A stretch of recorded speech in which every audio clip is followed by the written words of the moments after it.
വയനാട് ഉരുൾപൊട്ടൽ ദുരന്തത്തിൻ്റെ പിക്ചറൈസേഷനാണിത്. ഈ കാണുന്നതാണ് അതിൻ്റെ ഉത്ഭവം. ഇവിടുന്ന് കല്ലും മണ്ണും എല്ലാം പൊട്ടിയൊലിച്ച് ഈ കാണുന്ന വഴിയിലൂടെ എത്തിയിട്ടുണ്ട്. ഈ കാണുന്നതാണ് മുണ്ടക്കൈ. അതിനോട് ചേർന്നിട്ടുള്ള ഇരുവശങ്ങളിലായിട്ടുള്ള വീടുകളൊക്കെ പൂർണ്ണമായിട്ട് തകർന്നിട്ടുണ്ട്. അവിടുന്നും പൊട്ടിയൊലിച്ച് താഴേക്കെത്തി ഈ കാണുന്ന വീടുകളും എല്ലാം കംപ്ലീറ്റ് ആയിട്ട് തകർന്നു പോയിട്ടുണ്ട്. ഇതാണ് നമ്മൾ ന്യൂസ് ചാനലിൽ കാണുന്ന GVHS സ്കൂള്. ഇത് കംപ്ലീറ്റ് ആയിട്ട് തകർന്നു പോയിട്ടുണ്ട്.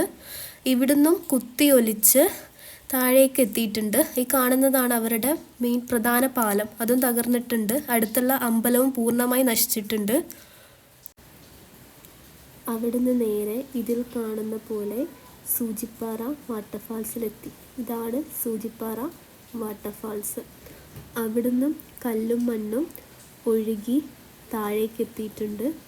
അവിടുന്ന് കുത്തിയൊലിച്ച് ഈ കാണുന്ന വഴികളിലൂടെ പോയിട്ട് ഒരുപാട് കിലോമീറ്ററുകൾ പോയിട്ടുണ്ട്. ഈ കാണുന്നതാണ് പോത്തുംകല്ല്.